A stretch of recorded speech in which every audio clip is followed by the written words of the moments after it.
ನನ್ನ ಮನಸ್ಸಲ್ಲಿ ಇದ್ದಿತ್ತು. ಸರಿ, ಒಂದು ಕಾರ್ಯ ಮಾತ್ರ ಹೇಳಿ ಮುಗಿಸ್ತೀನಿ. Maximum 15-20 minutes, 15 minutes. ಟ್ರಾನ್ಸ್ಲೇಷನ್ ಬೇಡ, ನಾನು ಹೇಳ್ತೀನಿ. ಸರಿ, ಓಕೆ. ಅಪೊಸ್ತಲ ಬರೆದ ಕೃತ್ಯಗಳಲ್ಲಿ ಒಂದು ವಚನ,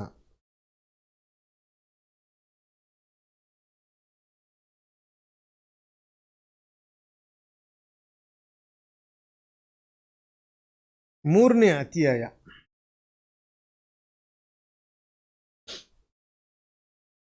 ಮೂರನೇ ಅಧ್ಯಾಯದಲ್ಲಿ 1-7 ವಚನ, 8 ವಚನ, 1-8. ಹಾಂ,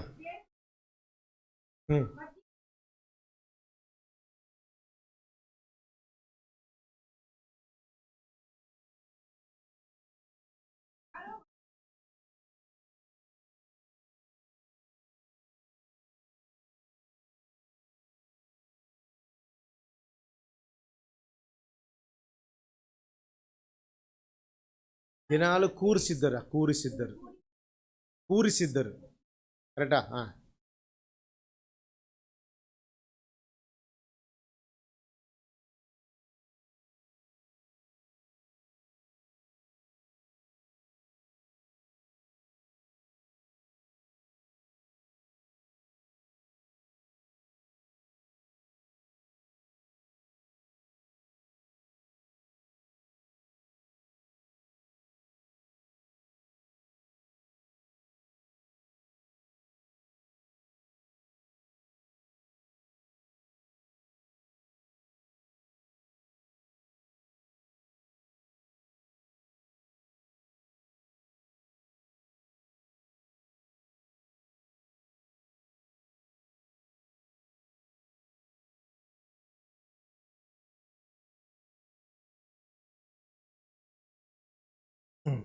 ಹಲ್ಲೆಲೂಯಾ.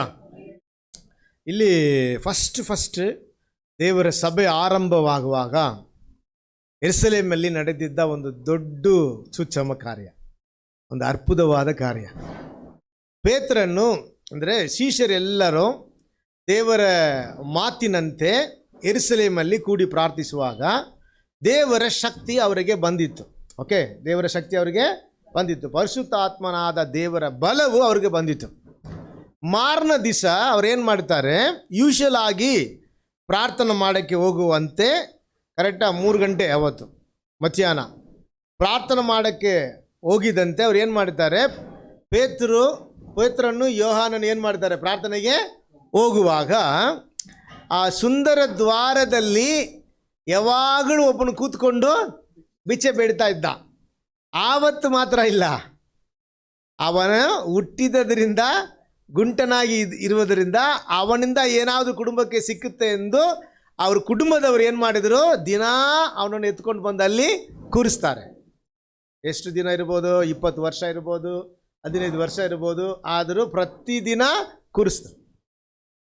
ಆದರೆ ಯೇಸು ಸ್ವಾಮಿ ಮೃತ್ಯುಂಜಯ ಹೊಂದಿ 50 ದಿನ ಆದಮೇಲೆ ದೇವರ ಜನರು, ಶಿಷ್ಯರಿಗೆ ದೇವರು ತಮ್ಮ ಪವಿತ್ರಾತ್ಮನಾದ ಶಕ್ತಿ ಕೊಟ್ಟಿದ ಮೇಲೆ ಮೊದಲನೇ ದಿನದಾಗಿ ಆವತ್ತು ಅವ್ರು ಎಲ್ಲಿ ಹೋಗ್ತಾರೆ, ದೇವರ ಆಲಯಕ್ಕೆ ಹೋಗುತ್ತಾರೆ.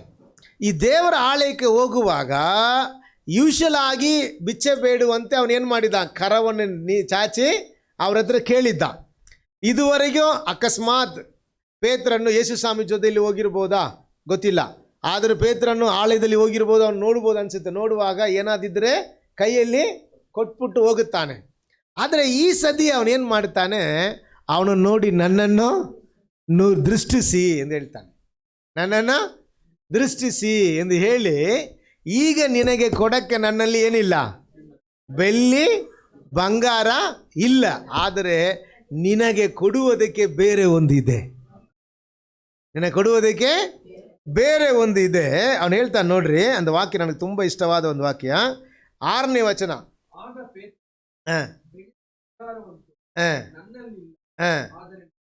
ಅದು ಮಾತ್ರ ಅಂಡರ್ಲೈನ್ ಮಾಡ್ರಿ. ಆದರೆ ನನಗಿರುವುದನ್ನು ನಿನಗೆ ಕೊಡುತ್ತೇನೆ. ಅದು ತಿರುಗಿ ಅಂಡರ್ಲೈನ್ ಮಾಡಿ, ತಿರುಗಿ ಹೋದ್ರಿ, ಎಲ್ಲರೂ ಹೇಳ್ರಿ, ನನಗಿರುವುದನ್ನು ನಿಮಗೆ ಕೊಡುತ್ತೇನೆ. சரியா? ಎಂದು ಹೌದು ಎಮ್ಮೆ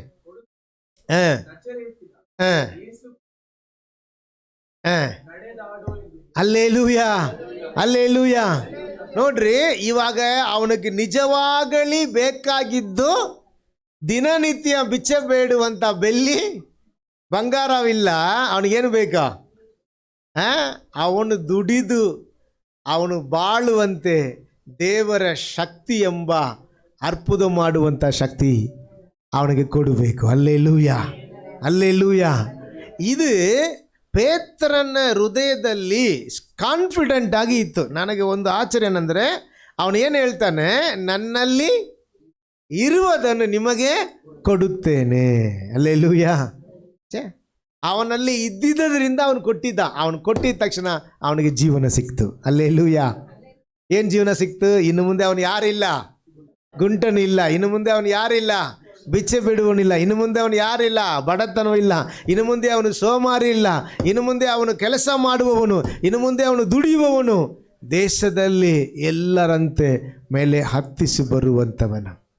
ಅವನಿಗೆ ಬೇಕಾಗಿದ್ದು ದೇವರು ಕೊಡುವಂಥ ಶಕ್ತಿ, ದೇವರು ಕೊಡುವಂಥ ಅರ್ಪುದ, ದೇವರು ನೀಡುವಂಥ ಗುಣ. ಇದು ಯಾರಲ್ಲಿ ಇತ್ತು? ದೇವರ ಶಿಷ್ಯರಲ್ಲಿ ಇತ್ತು, ದೇವ ಜನರಲ್ಲಿ ಇತ್ತು. ಪ್ರಿಯವಾದ ಜನರನ್ನು ನೋಡಬೇಕು. ನಾವಿವಾಗ ದೇವರ ಮಕ್ಕಳಾಗಿದ್ದೀವಿ. ದೇವ ಜನರಾಗಿರುವ ನಾವು ನಮ್ಮ ಬಳಿಗೆ ಕೇಳುವಂಥವರಿಗೆ ಕೊಡಬೇಕಂಗಿರುವ ದೇವರ ಶಕ್ತಿ ನಮ್ಮಲ್ಲಿ ಇರಬೇಕು. ಕರೆಕ್ಟಾ? ನಮಗೂ ಪೇತ್ರನಿಗೆ ಏನು ವ್ಯತ್ಯಾಸ? ಬೈಬಲ್ ಹೇಳುತ್ತದೆ, ಏನು ವ್ಯತ್ಯಾಸ ಇಲ್ಲ. ಯಾಕೆ? ಪೇತ್ರನು ಹೇಳುತ್ತಾನೆ, ನಾನು ಅನ್ಯ ಜನರ ಬಳಿಗೆ ಹೋಗಿ ನೋಡುವಾಗ ನಂತರ ಅವರು ಪವಿತ್ರಾತ್ಮನ ಅಭಿಷೇಕ ಹೊಂದಿದ್ದಾರೆ. ಇಲ್ಲ, ನಮ್ಮಂತೆ ದೇವರು ಅವ್ರಿಗೆ ಅನುಗ್ರಹ ಮಾಡಿದ್ದಾರೆ. ಅಲ್ಲೇಲೂಯಾ. ವಾಕ್ಯ ಓದುವಾಗ ಅನೇಕ ದೇವ ಜನರು ಮಹತ್ತಾದ ಕಾರ್ಯಗಳನ್ನು ಮಾಡಿದರು. ಆಗ ದೇವ ಜನರಿಗೆ ಇರಬೇಕೆಂಗಿರುವುದು ಇರಬೇಕು. ಓಕೆವಾ? ಆದರೆ ನಾವು ಈಗ ಹೇಗೆ ಅನ್ನಿಸ್ತೀವಿ ಅಂದರೆ, ದೇವರ ಮಕ್ಕಳಾದ ಮೇಲೆ ಈ ಲೋಕದಲ್ಲಿ ನಮಗಿರಬೇಕೆಂದು, ಈಗ ಇರಬೇಕೆಂಗಿರುವುದು ಇರಬೇಕೋ ಎಂದು ಅನ್ನಿಸ್ತೀವಿ. ದೇವರು ಅದಕ್ಕೋಸ್ಕರ ನಮ್ಮನ್ನು ಕರೆಸಿಲ್ಲ, ನಮ್ಮನ್ನು ರಚಿಸಿಲ್ಲ. ದೇವರ ಮಹಿಮೆ, ದೇವರ ಶಕ್ತಿಯು ಈ ಭೂಮಿಯಲ್ಲಿ ತೋರಿಸಬೇಕೆಂದು ನಮ್ಮಲ್ಲಿ ಇರಬೇಕೆಂಬುದನ್ನು ದೇವರು ನಮಗೆ ನೀಡಿದ್ದಾನೆ. Alleluia, alleluia. ಯಾಕೆ ನೀವು ಇನ್ನೊಬ್ಬರಿಗೆ ಸ್ವಾರ್ಥ ಸಾರಕ್ಕೆ ಯೋಗ್ಯತೆ ನಮಗೆ ಆಗುವುದಿಲ್ಲ? ಇಲ್ಲದ್ರೆ ನಮಗೆ ನಾಚಿಕೆ ಇರುತ್ತೆ, ಇಲ್ಲ ನಮಗೆ ಗೊತ್ತಿಲ್ಲ. ಕಾರಣ ನಮ್ಮಲ್ಲಿ ಇಲ್ಲ. ಇಟ್ಸ್ ಟ್ರೂ, ನಮ್ಮಲ್ಲಿ ಇಲ್ಲ. ನಮ್ಮಲ್ಲಿ ಇಲ್ಲದೇ ಇರುವುದರಿಂದ ನಾವು ಕೊಡಕ್ಕೆ ನಮಗೆ ಶಕ್ತಿ ಇಲ್ಲ. ನಾನು ಡೀಸೆಂಟಾಗಿ ಹೇಳ್ತೀನಿ, ಕೊಡಕ್ಕೆ ನಮಗೆ ಇಲ್ಲ, ಆಗುವುದಿಲ್ಲ. ನೀವು ಕೊಡಕ್ಕೆ ಆಗದೇ ಇರುವಾಗ ನೀವು ಇದ್ದು ಏನು ಪ್ರಯೋಜನ? ಏನಾಗಿ ಇದ್ದು? ಈ ವಾಕ್ಯ ಓದ್ರಿ. 1 ಪೇತ್ರನು ಬರೆದ ಪತ್ರಿಕೆ 2ನೇ ಅಧ್ಯಾಯದಲ್ಲಿ 9ನೇ ವಚನ.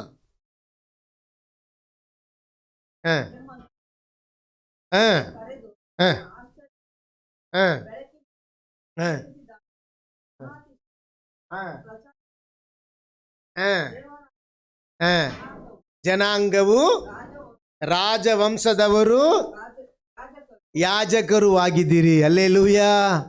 ಇಲ್ಯಾ? ನೀವು ದೇವರಿಂದ ಆರೈಸಲ್ಪಟ್ಟಿದ್ದ ರಾಜರೀಗ ಯಾಜಕವಾದ ಜನರು. ಹೌದಾ? ಹೌದಾ ಇಲ್ವಾ? ರಾಜರಿಗೆ ಯಾಜಕವಾದ ಜನರು ಅಂದರೆ ಏನರ್ಥ? ಈ ಲೋಕದಲ್ಲಿ ಕೊಡಬೇಕಂಗಿರುವ ಜನರು. ಸರಿಯಾ? ಯಾಕಂದರೆ ನಾವೇ we are the king, the children of the king. ಇಲ್ಲಯಾ? ಇಲ್ಲಾದರೆ we are the priest of the lord. ದೇವರ ಯಾಜಕರು, ದೇವರ ಮಕ್ಕಳು. ಈಗ ಜನರು ಎಲ್ಲರ ನಮ್ಮನ್ನು ನೋಡಿ ಏನು ಮಾಡ್ತಾರೆ? ಕೇಳುತ್ತಾರೆ. ಕೇಳಿದಾರಾ? ಓಹೋ, ನಿಮಗೆ ಗೊತ್ತಿಲ್ಲ ಅನಿಸುತ್ತೆ ಇಲ್ಲ? ನಮ್ಮನ್ನು ನೋಡಿ ಕೇಳುತ್ತಾರೆ. ಏನು ಕೇಳ್ತಾರೆ ಗೊತ್ತಾ? ಬಿಡುಗಡೆ ಕೇಳುತ್ತಾರೆ. ಸರಿಯಾ? ರಕ್ಷಣೆ ಕೇಳುತ್ತಾರೆ, ವಿಮೋಚನೆ ಕೇಳುತ್ತಾರೆ, ಸಮಾಧಾನ ಕೇಳುತ್ತಾರೆ. ದೇವರು ನಮ್ಮನ್ನು ರಚಿಸೋದು ಲೋಕದಲ್ಲಿ ದುಡಿದು ಚೆನ್ನಾಗಿರಬೇಕಂದಲ್ಲ. ಯಾಕೆಂದರೆ ಈ ಲೋಕ ನಮಗೆ ವಾಗ್ದಾನ ಮಾಡಿಲ್ಲ. ಅದಕ್ಕೆ ಪರವಾಗಿ ದೇವರ ಮಹಿಮೆ ಜನರಿಗೆ ತೋರಿಸಬೇಕೆಂದು ದೇವರು ನಮ್ಮನ್ನು ಕರೆದಿದ್ದಾರೆ. ಹಲ್ಲೆಲೂಯ. ಅದಕ್ಕೆ ಈಗ ಹೇಳುತ್ತಾನೆ, ನಾವು ದೇವರ ಯಾಜಕರಾಗಿದ್ದೀವಿ.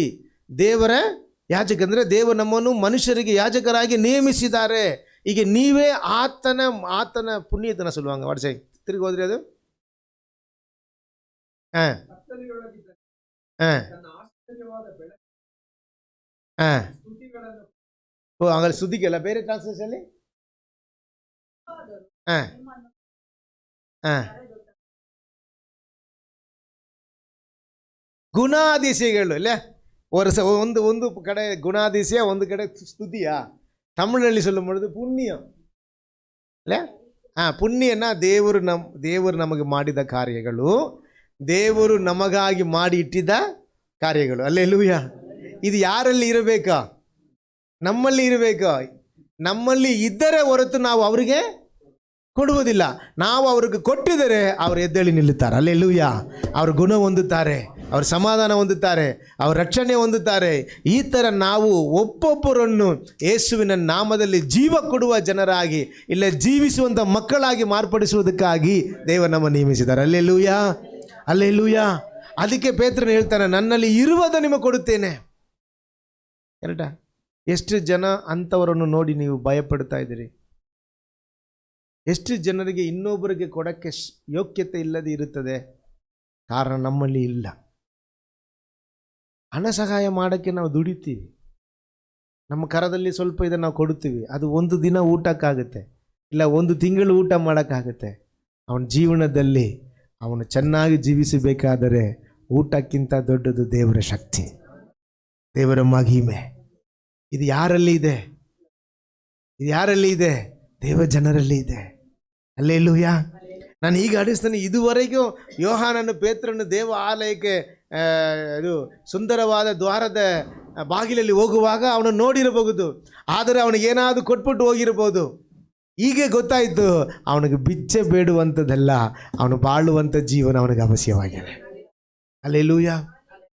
ನಿಮ್ಮೊಂದಿಗೆ ಪಳಗುವವರು, ನೀವು ನೋಡುವವರು ಎಲ್ಲರನ್ನೂ ನೀವು ಹಾಗೆ ದೃಷ್ಟಿಸಿ ನೋಡ್ರಿ. ಹೇಗೆ ಎಂದು, ಇವರಿಗೆ ನಾನು ಏನಾದರೂ ಕೊಡಬೇಕು, ಏನಾದರೂ ಕೊಡಬೇಕು. ನೀವು ಕೊಡದೇ ಇರುವುದರಿಂದ ಅವಳು ತಗೊಳ್ಳದೇ ಇರ್ತಾರೆ, ಅವರು ತಗೊಳ್ಳದೇ ಇರುವುದರಿಂದ ಅವ್ರ ಜೀವನ ಇನ್ನೂ ನಾಶವಾಗಿರುತ್ತದೆ. ಅದಕ್ಕೆ ನಾವು ದೇವರ ಕಡದಿಂದ ಹೊಂದಿದವರಾಗಿರಬೇಕು. ಇವತ್ತು ಹಲವಾರು ದೇವಜನರಿದ್ದಾರೆ, ಆದರೆ ಇವರು ಏನು ಅನ್ನಿಸ್ತಾರೆ, ನಾವು ದೇವರ ಕಡೆಗೆ ಬರುವುದಕ್ಕೆ ಕಾರಣ ದೇವರು ನಮ್ಮನ್ನು ಆಶೀರ್ವದಿಸಿ ಈ ಲೋಕದಲ್ಲಿ ಚೆನ್ನಾಗಿ ಇಡಬೇಕು. ಅದು ದೇವರು ಇಲ್ಲಂದು ಹೇಳಿಲ್ಲ, ಅದು ದೇವರು ನಿಮಗೆ ಸೇರಿಸಿ ಕೊಡುತ್ತೇನೆ ಎಂದು ಹೇಳಿದ್ದಾರೆ. ಈಗ ನಮ್ಮ ಪ್ರಯಾಸ ಹೇಗೆ ಇದೆ? ಅವ್ರ ಜೊತೆಯಲ್ಲಿ ಕೊಡುವುದರಲ್ಲಿ ನಾವು ಪ್ರಯಾಸ ಪಡುತ್ತೇವೆ, ಕರೆಕ್ಟಾ? ಆದರೆ ಅದನ್ನು ವಾಗ್ದಾನ ಏನು? ವಾಗ್ದಾನ ಏನು? ಇದನ್ನು ನಾನು ನಿಮಗೆ ಕೊಡುವೆನು. ಕೊಡ್ತಾರಾ ಇಲ್ವಾ? 100% ಕೊಡ್ತಾರೆ, ನೀವು ನಂಬುವಾಗ. ಆದರೆ ನಾವು ದುಡಿಯಬೇಕೆಂಗಿರುವುದು, ನಾವು ಈ ಲೋಕಕ್ಕೆ ಮಾಡಬೇಕೆಂಗಿರುವುದು ದೇವರ ಶಕ್ತಿ ಎಂಬ ಕಾರ್ಯ. Hallelujah, hallelujah, hallelujah. ಅದು ನಿಮ್ಮಲ್ಲಿ ನನ್ನಲ್ಲಿ ಇದ್ದಿದ್ದರೆ ಇದುವರೆಗೂ ಅನೇಕ ಜನರು ಬಾಳುವಂಥ ಅವ್ರಿಗೆ ಜೀವನ ನಾವು ಕೊಟ್ಟಿರಬಹುದು. ಹಲ್ಲೆಲೂಯಾ. ಅವ್ರಿಗೆ ಗೊತ್ತಿಲ್ಲ, ಅವ್ರೇನು ಅನ್ನಿಸ್ತಾ ಇದ್ದಾರೆ, ಓ ಕ್ರೈಸ್ತರೆಂಬುವರು ಯಾರು? ನಮಗೆ ಏನಾದರೂ ಬೇಕಾದರೆ ಕೊಡುವವರು, ಅಕ್ಕಿ ಕೊಡುವವರು. ಇವತ್ತು ಹೋಗಿ ಗ್ರಾಮದಲ್ಲಿ ಹಳ್ಳಿಗಳಲ್ಲಿ ಹೋಗಿ ಕೇಳ್ರಿ, ಗ್ರಾಮದಲ್ಲಿ ಹೋಗಿ ಕೇಳ್ರಿ, ಕ್ರೈಸ್ತರೆಂದರೆ ಯಾರು? ಹಣ ಕೊಡುವವರು. ಕ್ರೈಸ್ತರೆಂದರೆ ಯಾರು? ಅಕ್ಕಿ ಕೊಡುವವರು. ಕ್ರೈಸ್ತರೆಂದರೆ ಯಾರು? ಏನಾದರೂ ಒಂದು ಹೆಲ್ಪ್ ಮಾಡುವವರು. ಆ ಥರ ಇಲ್ಲ. ಕ್ರೈಸ್ತರೆಂಬುವರು ಯಾರು? ನನಗೆ ಜೀವನ ಕೊಡುವಂಥ ಜನರೇ. ಹಲ್ಲೆಲೂಯಾ. ನೀನು ಚೆನ್ನಾಗಿ ಬಾಳುವಂತೆ ಆಶೀರ್ವಾದ ಕೊಡುವ ಶಕ್ತಿಯನ್ನು ನಿನಗೆ ನೀಡುವ ಜನರು. ಹಲ್ಲೆಲೂಯಾ. ಅವರು ಶರೀರದಲ್ಲಿ ಚೆನ್ನಾಗಿರ್ಬೋದು, ಆದರೂ ಆತ್ಮ ರೀತಿಯಲ್ಲಿ ಅವರು ಗುಂಟರಾಗಿರ್ಬೋದು, ಇಲ್ಲ? ಆಮೇಲೆ ಬೇರೆ ಏನು ಹೇಳ್ತಾರೆ, ಊಮೆಗಿನ ಸೊಲ್ಲುವಂಗ, ಮೂಕರಾಗಿರ್ಬೋದು. ಓಕೆ, ಈಗ ಜೀವಿಸ್ತಾರೆ, ಕುಟುಂಬದಲ್ಲಿ ಸಮಾಧಾನ ಇಲ್ಲ, ನೆಮ್ಮದಿಲ್ಲ. ಯಾಕೆ? ಅವರು ಸೈತಾನಿಂದ ಕಟ್ಟಲ್ಪಟ್ಟಿದ್ದಾರೆ. ಹೇಗೆ ಜೀವಿಸಬೇಕೆಂದು ಜೀವನ ಗೊತ್ತಿಲ್ಲದೇ ಇದ್ದಾರೆ. ನಮ್ಮನ್ನು ನೋಡಿ ಯಾರಾದರೂ ನನಗೆ ಸಹಾಯ ಮಾಡಬೇಕೆಂದು ಅನ್ನಿಸುವ ಜನರಾಗಿದ್ದಾರೆ. ಅದಕ್ಕೆ ಅಲ್ಲಿ ಇಲ್ಲಿ ಓಡ್ತಾರೆ, ಎಲ್ಲಾದರೂ ಹೋಗಿ ಏನಾದರೂ ಸಿಕ್ಬಿಡ್ಬೇಕು ಅಂತ ಅನ್ನಿಸ್ತಾರೆ. ಆದರೆ ನೀವು ಅವರನ್ನು ನೋಡಿ ಅವ್ರಿಗೆ ಹೇಳಬೇಕು, ನಿನಗೆ ಕೊಡುವಂಥದ್ದು ನನ್ನ ಬಳಿಗೆ ಇದೆ, ಅದು ಯೇಸುವಿನ ನಾಮ. Hallelujah, hallelujah. ಯೇಸುವಿನ ನಾಮದಲ್ಲಿ ಅವರಿಗೆ ನೀವು ಹೇಳುವಾಗ ಅವ್ರ ರಕ್ಷಣೆ ಹೊಂದಿದರೆ ಅವರ ಜೀವನ ಭವಿಷ್ಯ ಆಶೀರ್ವಾದ ಹೊಂದುತ್ತದೆ. ಸರಿ, ಆದ್ದರಿಂದ ನಾವು ತಗೋಬೇಕು, ಇಲ್ಲಾಂದರೆ ನಾವು ಹೊಂದಿರಬೇಕು. ಎರಡು ಕಾರ್ಯ ನಮಗೆ ತುಂಬ ಅವಶ್ಯ. ಅದು ಓದ್ರಿ, ಒಂದು ಕಾರ್ಯ ನಾವು ಹೇಳ್ತೀನಿ ನೋಡ್ರಿ. ಅಪೊಸ್ತಲ ಬರೆದ ಕೃತ್ಯಗಳು 9ನೇ ಅಧ್ಯಾಯ 6 ಆಕ್ಟ್ಸ್ ಚಾಪ್ಟರ್ 6 ಇಲ್ಲಪ್ಪ 8 ವರ್ಸ್ 6 8 ಓದಮ್ಮ. Acts chapter 6 verse 8.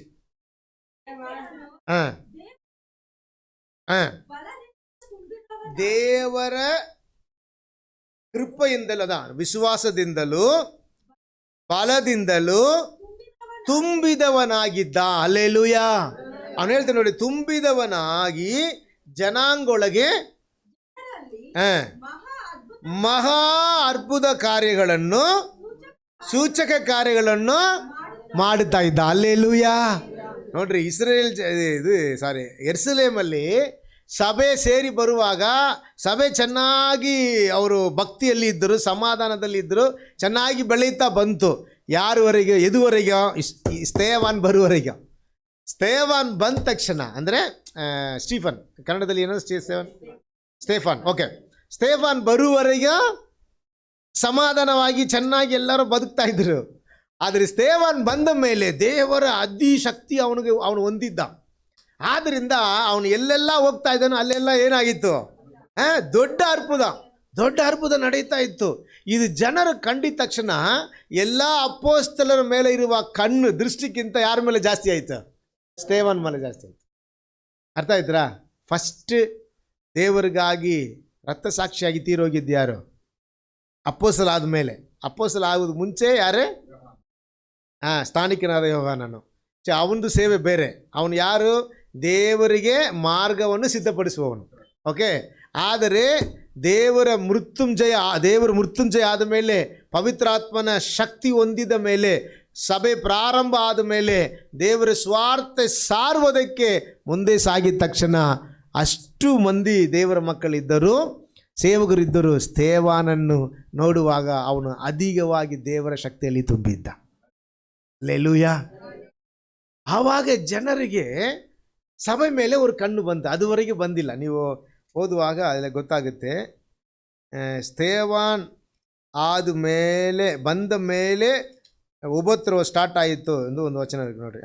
ಹೋದ್ರಿ, ಅಪೊಸ್ತಲ ಬರೆದ ಕೃತ್ಯಗಳು, ಅದೇ ಆಕ್ಟ್ಸ್ ಚಾಪ್ಟರ್ 11 11ರಲ್ಲಿ 19.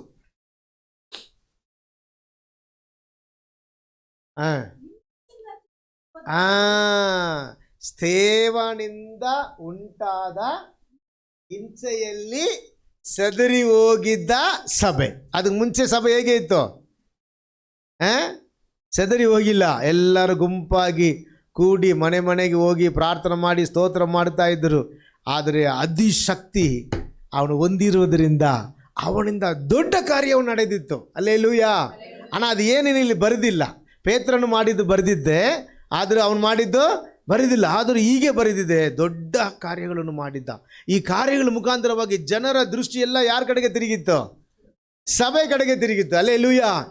ಸಭೆಯಲ್ಲಿ ಈ ಥರ ಕಾರ್ಯಗಳು ನಡೆಯುತ್ತಾ ಇದೆ ಅಂದರೆ ಫಸ್ಟ್ ಯಾರನ್ನು ಗಾಳಿ ಮಾಡಬೇಕು? ಯಾರನ್ನು ಇದು ಮಾಡಬೇಕು? ಕೊಲೆ ಮಾಡಬೇಕು. ಸ್ತೆಫಾನ್ ಮೇಲೆ ಕಣ್ಣಿಟ್ಟು ಅವನು ಕೊಲೆ ಮಾಡಬೇಕು. ಯಾಕಂದರೆ ಎಲ್ಲರಿಗಿಂತ ದೊಡ್ಡ ಕಾರ್ಯ ಅವನ ಮುಖಾಂತರವಾಗಿ ದೇವರು ಮಾಡುತ್ತಾರೆ. ಸಭೆಯಲ್ಲಿ ಎದ್ದೇಳಬೇಕು. ದೇವರು ತುಂಬಿಸುವುದಕ್ಕೆ ಶಕ್ತನಾಗಿದ್ದಾರೆ. ಶಕ್ತಿ ಕೊಡಕ್ಕೆ ದೇವರು ಈಗಲೂ ಸಿದ್ಧರಾಗಿದ್ದಾರೆ. ಆದರೆ ನಾವು ಹೊಂದುವುದಕ್ಕೆ ನಮ್ಮನ್ನು ಅರ್ಪಿಸಬೇಕು. ನಮ್ಮ ಯೋಚನೆ ಹೇಗೆ ನಾವು ಮೇಲೆ ಹತ್ತಿ ಬರೋಣ? ತಪ್ಪಿಲ್ಲ. ನಾನು ಹೇಳ್ತೀನಿ ನೋಡ್ರಿ, ನಿಮ್ಮನ್ನು ಹತ್ತಿಸುವುದಕ್ಕೆ ದೇವರು ಶಕ್ತನಾಗಿದ್ದಾರೆ. ಆತನು ಅದು 1 ಸೆಕೆಂಡಲ್ಲಿ ಮಾಡೋಕ್ಕೆ ದೇವರು ಶಕ್ತನು. ಗೊತ್ತಾ?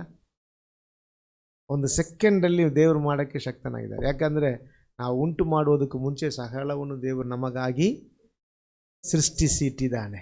ಆದರೆ ದೇವರಿಗೆ ಇಷ್ಟ ಏನು ಗೊತ್ತಾ? ಆತನ ಪುಣ್ಯ ಕಾರ್ಯ, ಆತನ ಗುಣಲಕ್ಷಣಗಳು, ಆತನ ಶಕ್ತಿಯು ನಮ್ಮ ಮುಖಾಂತರವಾಗಿ ಜನರಿಗೆ ಗೊತ್ತಾಗಬೇಕು. Alleluia, alleluia. ಆದ್ದರಿಂದ ಈಗಲೂ ಸಭೆ ಸಮಾಧಾನವಾಗಿ ಹೋಗ್ತಾ ಇದೆ. ಒಂದು ದೊಡ್ಡ ಮಹಿಮೆಯಾದ ಕಾರ್ಯವನ್ನು ಮಾಡುವಂಥ ವ್ಯಕ್ತಿಯನ್ನು ದೇವರು ಹುಡುಕ್ತಾ ಇದ್ದಾರೆ. ಯಾಕೆ ಗೊತ್ತಾ? ಅವನ ಮೂಲಕವಾಗಿ ಶಕ್ತಿಯನ್ನು ದೇವರು ತೋರಿಸಬೇಕೆಂದು. ಇಲ್ಲಯಾ? ಅದೇ ಒಂದು ವಾಕ್ಯ ಓದ್ರಿ.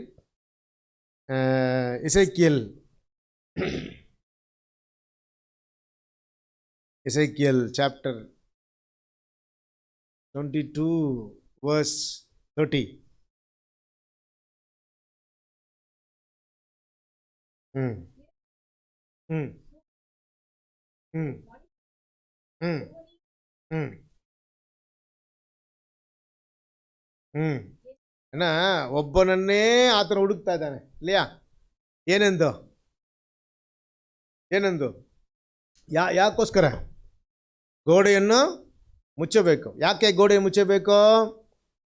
ದೇವರು ನಾಶ ಮಾಡಕ್ಕೆ ಸಿದ್ಧವಾಗಿದ್ದಾನೆ. ನಾಶವಾಗಿ ಹೋಗುವ ಜನರನ್ನು ಸರಿಪಡಿಸಕ್ಕೆ. ಜನರನ್ನು ಸರಿಪಡಿಸುವುದಕ್ಕೆ ಯಾರಾದರೂ ಒಬ್ಬನು ಮುಂದೆ ಬರಬೇಕಂದು ದೇವ್ರು ಏನು ಮಾಡ್ತಾ ಇದ್ದಾರೆ? ಹುಡುಕ್ತಾ ಇದ್ದಾರೆ. ಯಾರಾದರೂ ಒಬ್ರು ಒಪ್ಪಿಸ್ಕೊಟ್ಟು ಬಂದ್ಬಿಟ್ರೆ ಅವನನ್ನು ಹಿಡ್ಕೊಂಡು ದೇವರು ಮಹಾಶಕ್ತಿಯನ್ನು ತೋರಿಸಿ ಜನರನ್ನು ದೇವರ ಕಡೆಗೆ ತಿರುಗಿಸುವುದಕ್ಕಾಗಿ ಒಬ್ಬನನ್ನು ಹುಡುಕ್ತಾ ಇದ್ದಾರೆ. ಆದರೆ ಒಬ್ಬನೂ ಸಿಕ್ಕಿಲ್ಲ. ಯಾಕೆ? ಎಲ್ಲರ ತಮ್ಮ ಕಾರ್ಯಕ್ಕಾಗಿ ಓಡ್ತಾರೆ ಹೊರತು ದೇವರ ನಾಮ ಮಹಿಮೆಗಾಗಿ ನಿಲ್ಲುವುದಿಲ್ಲ. ಆದರೆ ದೇವರು ಇಷ್ಟಪಡುವುದು ಈ ಭೂಮಿಯಲ್ಲಿ ಆತನ ಮಹಿಮೆ ತೋರಿಸುವಂಥ ಮಕ್ಕಳಾಗಿ ನಾವು ನಿಲ್ಲಬೇಕು. ಹಲ್ಲೆಲೂಯಾ. ಅದಕ್ಕೆ ನಮ್ಮನ್ನು ಲೋಕದಿಂದ ಆತನು ಬೇರ್ಪಡಿಸಿ ನಮ್ಮನ್ನು ಆತನ ಮಹಿಮೆಗಾಗಿ ನಿಲ್ಲಿಸಿದ್ದಾನೆ. ನಾವು ಲೋಕ ಜನರಂತೆ ಬದುಕ್ತೀವಿ, ಲೋಕ ಜನರಂತೆ ಭೂಮಿಯಲ್ಲಿ ಬಾಳುತ್ತೇವೆ, ಲೋಕ ಜನರಂತೆ ಲೋಕ ಕಾರ್ಯಗಳಲ್ಲಿ ಇಷ್ಟಪಡುತ್ತೇವೆ. ಇದೆಲ್ಲವನ್ನು ದೇವರು ನಮ್ಮ ಕೊಡೋಕ್ಕೆ ಶಕ್ತನಾಗಿದ್ದಾನೆ. ಆದರೆ ದೇವರ ಇಷ್ಟ ನಮ್ಮನ್ನು ಆರೈಸಿದ್ದಕ್ಕೆ ಕಾರಣ ದೇವರು ತಮ್ಮ ಶಕ್ತಿ ನಮ್ಮಲ್ಲಿ ಕೊಟ್ಟು ಈ ಜನರಿಗೆ ಕೊಡಬೇಕಿರುವ ಯೋಗ್ಯತೆಯರಾಗಿ ಮಾರ್ಪಡಿಸೋಕ್ಕೆ. ಹಲ್ಲೆಲೂಯ. ಅಂದರೆ ನಾನು ಹೇಳ್ತೀನಿ ನೋಡ್ರಿ, ನೀವು ದೇವರನ್ನು ನಂಬುವುದರಿಂದ ನೀವು ಸೈತಾನನ್ನು ಓಡಿಸುವಿರಿ. ನೀವು ದೇವರನ್ನು ನಂಬುವುದರಿಂದ ವ್ಯಾಧಿಯನ್ನು ಗುಣಪಡಿಸುವಿರಿ. ನೀವು ದೇವರನ್ನು ನಂಬುವುದರಿಂದ ನೀವು ಏನು ಕಟ್ಟುವಿರೋ ಅದು ಕಟ್ಟಲ್ಪಡುತ್ತದೆ. ಇದೆಲ್ಲ ಇವಾಗ ಬದಲಾಗಿದೆ. ಕರೆಕ್ಟಾ? ಯಾಕೆ? ನಾವು ದೇವರನ್ನು ನಿಜವಾಗಿ ನಂಬಿಲ್ಲ. ನಾವು ನಂಬುವ ನಂಬಿಕೆ ಬೇರೆ. ನಮ್ಮ ನಂಬಿಕೆ ಏನು ಮೇಲೆ ಇದೆ? ದೇವರಲ್ಲಿ ಬರುವಾಗ ದೇವರು ನಮ್ಮನ್ನು ಚೆನ್ನಾಗಿ ಇಡುತ್ತಾನೆ. ಓಕೆ. ಆದ್ದರಿಂದ ಅದು ಮೇರೆಗೆ ಹೆಂಗಂದ್ರೆ ಹೇಗೆ ನಾವು ನಂಬುತ್ತೇವೆ ಅದರಂತೆ ದೇವರು ನಮ್ಮನ್ನು ಏನು ಮಾಡುತ್ತಾರೆ? ನಮ್ಮ ದುಡಿಮೆಯನ್ನು ಆಶೀರ್ವದಿಸ್ತಾರೆ, ಕೈ ಪ್ರಯಾಸಗಳನ್ನು ಆಶೀರ್ವದಿಸ್ತಾರೆ, ನಮಗೆ ಬೇಕಾಗಿರುವ ಕಾರ್ಯಗಳನ್ನು ಕೊಡುತ್ತಾರೆ. ಆದರೆ ದೇವರ ಮಹಿಮೆ ನಮ್ಮ ಮೂಲಕವಾಗಿ ತೋರಿ ಬರುವಂತೆ ಕಾಣುವುದಿಲ್ಲ. ಪ್ರಿಯ ಜನರೇ, ಇದು ಎಲ್ಲ ನಮಗೆ ಬರುತ್ತದೆ. ಆದರೆ ಈ ಕಾಲದಲ್ಲಿ ಜನರು ಎದುರು ನೋಡುವುದು ಆಶೀರ್ವಾದ ಇಲ್ಲ, ದೇವರ ಮಹಿಮೆಯಾನ ಬಿಡುದಲೆ. ಹಲ್ಲೆಲೂಯಾ. ದೇವರ ಶಕ್ತಿ ಅದು ದೇವರು ತೋರಿಸಿದರೆ ಹೊರತು ಇಲ್ಲ, ನಿಮ್ಮಿಂದ ದೇವರು ಅದನ್ನು ಜನರಿಗೆ ಕಾಣಿಸಿದರೆ ಹೊರತು ಜನರು ದೇವರ ಕಡೆ ತಿರುಗುವುದಿಲ್ಲ. ಓಕೆ. ಎರಡು ಕಾರ್ಯ ಅದರಲ್ಲಿ ಅವಶ್ಯ. ಒಂದು ದೇವರ ಶಕ್ತಿ, ಇನ್ನೊಂದು ದೇವರ ಫಲವು. ಹಲ್ಲೆಲೂಯಾ. ಇದು ಎರಡು ನಮಗೆ ಅವಶ್ಯ. ಆದರೆ ನಮ್ಮಲ್ಲಿ ಇಲ್ಲದೇ ಇರುವುದರಿಂದ ನಮಗೆ ಭಯ ಇದೆ. ನಮಗೇನಿದೆ? ಭಯ ಇದೆ. ಯಾಕೆ? ಇನ್ನೊಬ್ರಿಗೆ ಹೋಗಿ ಪ್ರಾರ್ಥನೆ ಮಾಡೋಕ್ಕೆ ನಮಗೆ ಭಯ. ಒಂದು, ನಮ್ಮ ಹತ್ರ ನಮಗೆ ಗೊತ್ತಿಲ್ಲದಿರುವುದರಿಂದ ನಾವು ಮಾಡುವುದಿಲ್ಲ. ಇನ್ನೊಂದು, ನಮ್ಮ ಹತ್ರ ಭಯ ಇರುವುದರಿಂದ ನಾವು ಹೋಗುವುದಿಲ್ಲ. ಭಯ ಇರುವುದರಿಂದ ಹೋಗುವುದಿಲ್ಲ, ಗೊತ್ತಿಲ್ಲದೆ ಇರುವುದರಿಂದ ಮಾಡುವುದಿಲ್ಲ. ಅರ್ಥ ಆಯ್ತಾ? ಆದ್ದರಿಂದ ಜನರಿಗೆ ಕೊಡಬೇಕಿರೋದು ಹೋಗಿ ಸೇರಿಲ್ಲ. ನಿಮ್ಮ ಪಕ್ಕದ ಮನೆಗೆ ಇರುವವರಿಗೆ ನೀವು ಕೊಡೋಕ್ಕೆ ಶಕ್ತರಾಗಿದ್ದರೆ ಅವರಿಗೆ ಕೊಡಬಹುದು, ಅವರು ರಕ್ಷಣೆ ಹೊಂದುತ್ತಾರೆ. ಹಲ್ಲೆಲೂಯಾ. ಆದ್ದರಿಂದ ಜನರು ಹೇಗೆ ಇರ್ತಾರೆ? ಆಲಯಕ್ಕೆ ಹೊರಗೆ ಇರುವವರು ಏನಾದರೂ ದೇವಜನ ನಮಗೆ ಕೊಡುತ್ತಾರಾ ಎಂದು ನಮ್ಮಿಂದ ತಗೋಬೇಕು ಅಂತ ಇವತ್ತು ಇದ್ದಾರೆ. ಆಲಯಕ್ಕೆ ಆಚೆ ಇರುವವರು ಯಾರು? ಹೊರ ಜನರು. ಹೊರ ಜನರು ಈಗಲೂ ಕೈ ಚಾಚ್ತಾ ಇದ್ದಾರೆ ಏನೆಂದು, ನಮಗೆ ಬಿಡುಗಡೆ ಬೇಕೋ, ಇಲ್ಲೇ ನಮಗೆ ಜೀವ ಬೇಕೋ. ಕೆಲವರು ಗೊತ್ತಿಲ್ಲದೇ ಇದ್ದಾರೆ, ಕೆಲವು ಅದು ಪರವಾಗಿ ಗೊತ್ತಿಲ್ಲದೇ ಇದ್ದಾರೆ. ಯಾಕಂದರೆ ಲೋಕ ಅವರನ್ನು ಕಣ್ಣನ್ನು ಏನು ಮಾಡಿದೆ, ಮುಚ್ಚಿದೆ. ಅವ್ರ ಕಣ್ಣು ಮುಚ್ಚಲ್ಪಟ್ಟಿದೆ. ಅವ್ರು ನೋಡುವುದೆಲ್ಲ ಕೆಳಗೆ ನೋಡುತ್ತಾರೆ, ಅದ್ರ ಮೇಲೆ ನೋಡೋಕ್ಕೆ ನಾವೇ ಅವರು ಕಳಿಸ್ಕೊಡ್ಬೇಕು. ಆದರೆ ಒಂದು ದಿನ ಅವ್ರ ಹೃದಯದಲ್ಲಿ ಬಯಕೆ ಬರುವಾಗ ಅವ್ರು ನಮ್ಮನ್ನು ಹುಡುಕ್ತಾರೆ, ಏನಾದರೂ ನಮಗೆ ಸಿಕ್ಕಿ ನಾವು ಬಿಡುಗಡೆ ಹೊಂದಬೇಕೋ. ಅವರು ಆವಾಗ ನೀವು ಅವರಿಗೆ ಕೊಡಬಹುದು. ನಾವು ಕೊಡಬೇಕಾದ್ರೆ ನಮ್ಮಲ್ಲಿ ಅದು ಇರಬೇಕು. ಸರಿಯಾ? ಅಲ್ಲ, ಸ್ಟೇವನ್ ಮಾತಾಡುವಾಗ ಅವನಿಗೆ ಎದುರಿಸಿ ಮಾತಾಡೋಕ್ಕೆ ಯಾರಿಗೂ ಆಗಿಲ್ಲ ಅಂತೆ, ಇಲ್ಲೇ ಅಷ್ಟು ಶಕ್ತಿ ಅವನಲ್ಲಿ ಇದ್ದಿತ್ತು. ಹಲ್ಲೆಲೂಯಾ. ಅವನ ಮಾತನ್ನು ಕೇಳಿ ಅವನಿಗೆ ವಿರುದ್ಧವಾಗಿ ಮಾತಾಡೋಕ್ಕೆ ಯಾರಿಗೂ ಶಕ್ತಿ ಇಲ್ಲ. ಕಾರಣ ಅಷ್ಟು ಶಕ್ತಿ ದೇವರು ಅವರಿಗೆ ಕೊಟ್ಟರು. ಹಲ್ಲೆಲೂಯಾ. ಅದೇ ರೀತಿಯಲ್ಲಿ ನಿಮ್ಮಲ್ಲಿಯೂ ದೇವರು ಶಕ್ತಿ ಕೊಡೋಕ್ಕೆ ಶಕ್ತನಾಗಿದ್ದಾರೆ. ಇದು ಎಲ್ಲದಕ್ಕೆ ರಹಸ್ಯ ಏನು ಗೊತ್ತಾ? ಪ್ರಾರ್ಥನೆ. ನೀವು ಪ್ರಾರ್ಥನೆ ಮಾಡಿದರೆ ನಿಮಗೆ ಕೊಡೋಕ್ಕೆ ಶಕ್ತಿ ದೇವರು ನೀಡುತ್ತಾನೆ. ನನಗೊಂದು ಆಶ್ಚರ್ಯ, ನನಗೆ ಗೊತ್ತಿರುವ ಒಂದು ಹುಡುಗ, ಅವನ ಹೆಸರು ಹೇಳ್ಬಾರ್ದು, ಡೈಲಿ ಬೆಳಗ್ಗೆ 5 to 6 o'clock ಪ್ರೇಯರ್ ಮಾಡ್ತಾಯಿದ್ದ, ಆಲ್ಮೋಸ್ಟ್ ಸ್ವಲ್ಪ ವರ್ಷವಾಗಿ. ಒಂದು ದಿನ ಅವನಿಗೆ ಗೊತ್ತಿಲ್ಲದೆ ಒಂದು ಅದ್ಭುತ ನಡೆದಿತ್ತು. ಮನೆಗೆ ಬಂದು ಎಷ್ಟೋ ವರ್ಷವಾಗಿ ಪ್ಯಾರಲೈಸ್ಡ್ ಆಗಿ ಒಬ್ಬರು ಇದ್ದರು, ನೋಡ್ರಿ ದೇವರು ಕಳಿಸಿದ್ದಾರೆ. ಆವಾಗ ಅವನು ಪ್ರೇಯರ್ ಮಾಡುವಾಗ ಇಮ್ಮಿಡಿಯೇಟಾಗಿ ಹೀಲ್ ಆಯಿತು, ಚೆನ್ನಾಗಿ ಎದ್ದೇಳಿ ಹೋಗ್ಬಿಟ್ರು. ಅವ್ರ ತಂದೆ ನನಗೆ ಹೇಳ್ತಾರೆ, ಹೀಗೆ ದೇವರು ಮಹಿಮೆಯಾದ ಕಾರ್ಯ ಮಾಡ್ತಾರೆ, ಜನರೆಲ್ಲರೂ ಗಾಡಿ ಇಟ್ಕೊಂಡು ಬಂದು ಗುಣ ಹೊಂದಿಕೊಂಡು ಹೋಗ್ತಾರೆ ಎಂದು ಹೇಳಿದರು. ಸರಿ, ಈಗ ಅವರು ಒಂದು ಸೇವೆ ಮಾಡ್ತಾರೆ, ಒಳ್ಳೆಯ ಸೇವೆ ಮಾಡ್ತಾರೆ. ಆದರೂ ಅವ್ರ ಮನೆಯಲ್ಲಿ ಅವ್ರು ಇವಾಗ ಸವಾಲು ಬಿಟ್ಟು ಹೇಳ್ತಾರೆ, ನೀವು ಕರ್ಕೊಂಡು ಬನ್ನಿರಿ, ಈಗ ಗೊತ್ತಾಯಿತು ಇಷ್ಟು ವರ್ಷ ಪ್ರೇಯರ್ ಮಾಡಿದ್ದೀವಿ, ನನ್ನಲ್ಲಿ ದೇವರು ಕೊಟ್ಟಿದ್ದಾನೆ. ಸರಿಯಾ? ಅರ್ಥ ಆಯ್ತರಾ? ನಿಮ್ಮ ಬರುವಾಗ ಅವ್ರು ಬಿಡುಗಡೆ ಒಂದು ಹೋಗ್ಬೇಕು. ಆವಾಗ ನಿಮಗೆ ಕಾನ್ಫಿಡೆಂಟ್ ಬಂದಿರಬೇಕು, ದೇವರು ನನಗೆ ಕೊಟ್ಟಿದ್ದಾನೆ. ಸರಿಯಾ? ದೇವರು ನಿಮಗೆ ಕೊಟ್ಟಿದ್ದರೆ ನಿಮ್ಮಿಂದ ಜನರು ಬಿಡುಗಡೆ ಹೊಂದಿರುತ್ತಾರೆ. ಪ್ರಿಯ ಜನರೇ, ದೇವರೇ ಈ ಜನರನ್ನು ಆತನ ಕಡೆಗೆ ತಿರುಗಿಸಬೇಕಾದರೆ ನಿಮ್ಮನ್ನು ನನ್ನನ್ನು ಉಪಯೋಗಿಸುವುದಕ್ಕೆ ದೇವರು ಇಷ್ಟಪಡ್ತಾನೆ. ಹಲ್ಲೆಲೂಯಾ.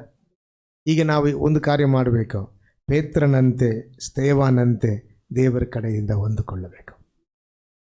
ಹೇಗೆ ನಾವು ಹೊಂದುತ್ತೇವೆ? ಪ್ರಾರ್ಥನೆ ಮಾಡಿ ಕೇಳುವಾಗ ಕೊಡಕ್ಕೆ ಶಕ್ತನಾಗಿದ್ದಾರೆ. ಇಲ್ಲಿ ಆತನು ಹೇಳಿದನಲ್ಲ, ಕೇಳುವವನು ಮತ್ತಾಯನು ಬರೆದ ವಾರ್ತ ಪುಸ್ತಕ, ಮತ್ತಾಯನು ಇಲ್ಲ ಕೇಟ್ಕರ ಎವ್ವನು ಹಲ್ಲೆಲೂಯಾ. 7ನೇ ಅಧ್ಯಾಯನ ಮತ್ತಾಯನು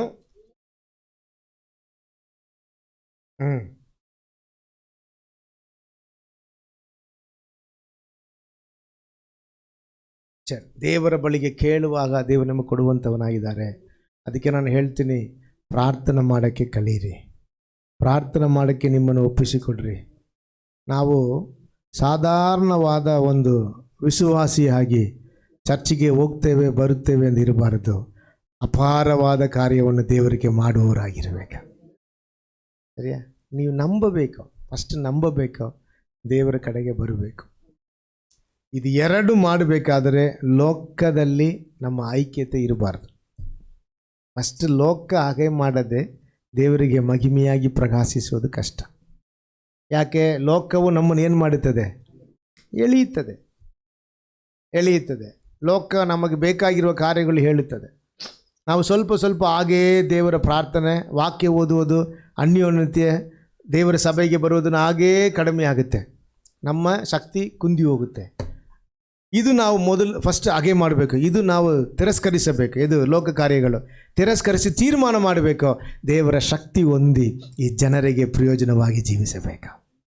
ನನ್ನಿಂದ ಒಂದು ಗುಂಪು ದೇವರ ಜೀವವನ್ನು ಹೊಂದಿದ ಜನರಾಗಿ ಮಾರ್ಪಡಬೇಕು. ಹಲ್ಲೆಲೂಯಾ. ಅದಕ್ಕೆ ದೇವರು ನಿಮಗೆ ಶಕ್ತಿ ಕೊಡೋಕ್ಕೆ ಶಕ್ತನಾಗಿದ್ದಾನೆ. ಓಕೆ, ಅದು ಯಾರಾದರೂ ಇಲ್ಲೇ ಅವರು ಬೆಳಗಿನರಾಗಿದ್ದರು, ಯಾರಾದರೂ ದೇವರಿಗೆ ತಮ್ಮನ್ನು ಒಪ್ಪಿಸಿಕೊಟ್ರೆ ಅವರನ್ನು ಕರದಲ್ಲಿ ಎತ್ತು ಮಹಿಮೆಯಾಗಿ ಉಪಯೋಗಿಸುವುದಕ್ಕೆ ದೇವರು ಶಕ್ತನಾಗಿದ್ದಾರೆ. ಅದ ವಾಗ್ದಾನ. ಹಲ್ಲೆಲೂಯಾ. ಎಷ್ಟು ಜನ ದೇವರಿಗೆ ಒಪ್ಪಿಸಿಕೊಡೋಕ್ಕೆ ಇಷ್ಟವಾಗಿದ್ದೀರಿ? ನನ್ನಲ್ಲಿ ಏನಾದರೂ ಇರಬೇಕು, ನಾನು ದೇವರಿಗೆ ಏನಾದರೂ ಕೊಡುವಂತೆ ನಾವು ಹೊಂದಿರಬೇಕು ಅಂತ ಇಷ್ಟಪಡುವವರು ಕರಗಳನ್ನು ಮೇಲೆ ಎತ್ತಿರಿ. ಹಾಗೆ ಎದ್ದೇಳಿ ನಿಲ್ರಿ. ನಿಮಗಾಗಿ ನಾನು ಪ್ರಾರ್ಥನೆ